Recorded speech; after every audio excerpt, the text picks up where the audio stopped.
Most people assume retirement gets easier the more you save, but one thing I see working with high net worth families is that retirement doesn't simply scale as your assets grow. It actually changes shape. The challenges change, the decisions change, and the margin for error can become smaller, not larger, as your net worth increases. And there's a very specific inflection point where this shift shows up for many of the families I work with, right around $1.9 million in total retirement assets. At that level, your concerns aren't the same as someone retiring with $600,000 or even $1.2 million. New risks start to matter more. Certain tax decisions begin to have a much bigger impact. Income planning becomes more strategic, and the difference between being financially comfortable and financially confident for life starts to depend far more on structure, not just the size of your portfolio. This is one of the most misunderstood points in retirement planning, and it's why so many people with strong balances still feel uncertain. So today, let's walk through what actually changes once you cross roughly the $1.9 million mark, and more importantly, why those shifts matter for your long-term retirement outcome. Hi, I'm Scott O'Connell with Tactical Investment Advisors. Today, I'm walking you through why the $1.9 million mark is such a meaningful turning point in retirement planning, and how to use this transition to strengthen, not weaken, your financial future. If you find this helpful, feel free to like, comment, and subscribe. It helps more people find these educational videos. At $1.9 million, the retirement conversation shifts from can I retire to how do I make this last? For most people, the early years of planning are centered around a single question: do I have enough to retire? But once you cross $1.9 million, even though the number may feel reassuring, you enter a different phase of planning entirely. It becomes less about whether you can retire and far more about how you're going to make your savings last efficiently and predictably over the next 25 to 35 years. This is where complexity, not fear, begins to grow. At this stage, the variables start to matter much more. A 15% market decline early in retirement may not derail your plan, but it may require adjustments to your withdrawal sequence. Taking income from the wrong account in the wrong year may unintentionally push you into a higher tax bracket. Growing tax-deferred accounts left untouched until RMDs begin can create large and sometimes unexpected tax obligations in your 70s and 80s. In other words, the size of your portfolio brings opportunity, but it also magnifies the impact of small decisions. The dollars are larger, the consequences are larger, and the long-term effects can compound either positively or negatively depending on your strategy. One thing most people don't realize is that at $1.9 million, your retirement outcome has less to do with the account balance itself and more to do with how that balance behaves over time. Your income structure, timing decisions, and tax efficiency begin to matter more than the raw numbers on the statement. Next, taxes become one of your largest lifetime expenses. This is the part that surprises most high net worth retirees. Around $1.9 million, a significant portion of your wealth is often held inside tax-deferred accounts, like traditional IRAs or 401ks. And while those accounts helped you defer taxes during your working years, they become a very different factor in retirement. Every dollar you withdraw from those accounts is treated as ordinary income, not capital gains, not dividend income, ordinary income.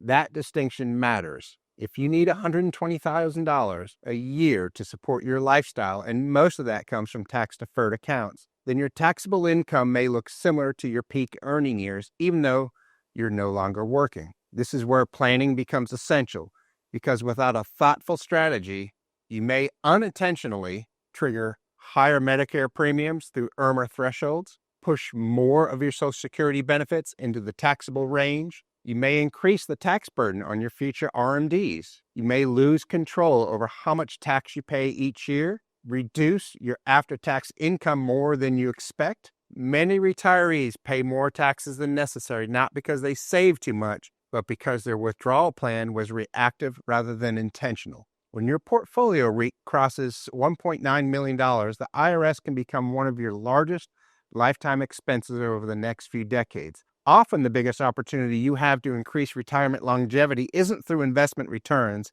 it's through reducing tax drag through coordinated planning. Next, your withdrawal rate doesn't look like the 4% rule anymore. The 4% rule has been repeated so many times that people have come to see it as universal guidance. But that rule was never intended to be a one-size-fits-all solution, especially for households with larger, more complex balances. At $1.9 million, your withdrawal strategy becomes far more tailored and often significantly more efficient because your situation includes elements that the 4% rule never addressed. The interaction between Social Security timing and portfolio withdrawals, coordination across taxable, tax-deferred, and tax-free accounts, opportunities to use Roth conversions strategically, managing income to stay within favorable tax brackets, planning ahead for required minimum distributions, accounting for increased longevity and healthcare costs, balancing growth-oriented and income-oriented investments, avoiding unnecessary tax consequences. A more realistic withdrawal approach at this level often includes using taxable accounts early for capital gains advantages,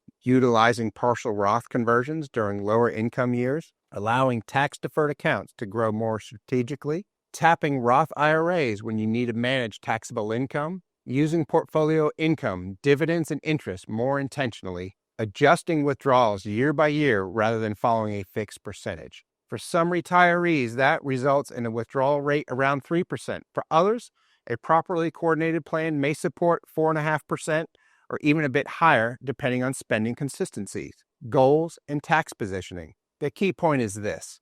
At $1.9 million, the right withdrawal plan is not fixed. It's dynamic, and the difference between the right sequence and the wrong sequence can translate into hundreds of thousands of dollars over your lifetime. Next, the risk that matters most at $1.9 million is the sequence of returns risk. This is the most important financial risk most retirees underestimate.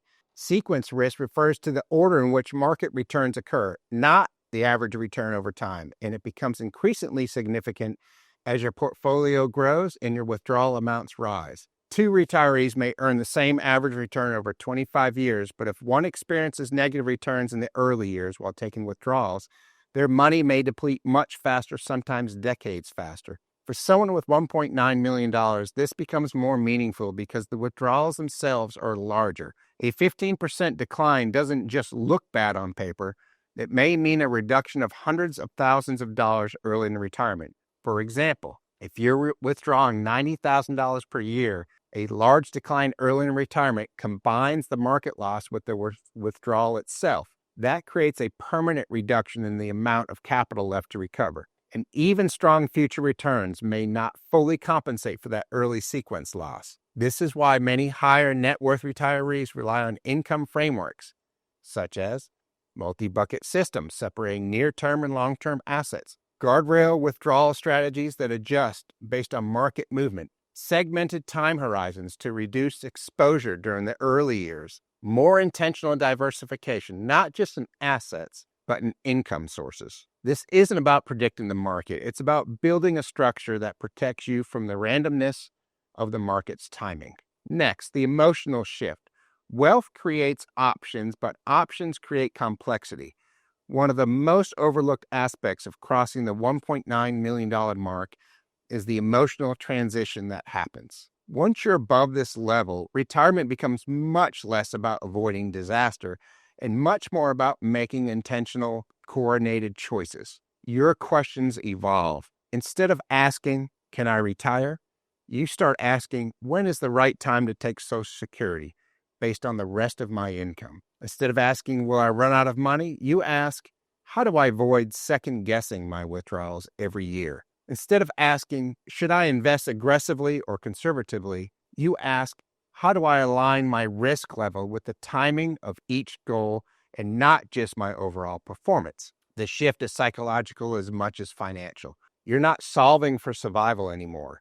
You're solving for stability, clarity, and confidence. And when your portfolio is this size, your decisions become more meaningful, not because they're harder, but because they carry more long-term impact. This is why planning at this stage has to be calm, structured, and intentional. It cannot rely on rules of thumb, generalized advice, or guesswork. The stakes are simply too high, and the opportunities are too significant to leave unclaimed. Once your retirement assets approach $1.9 million, your financial life enters a new phase, one where structure matters more than size. Your tax strategy becomes more impactful. Your withdrawal decisions become more meaningful, Your market exposure becomes more sensitive to timing, and your overall plan becomes the key driver of long-term confidence. Financial success at this stage isn't just about having enough, it's about using what you've saved with intention so it supports your lifestyle for as long as you need it. If you're approaching retirement and want to make sure your plan is working for you, not against you, let's talk. Click the link in the description below to book a free consultation, and I'll walk you through your options.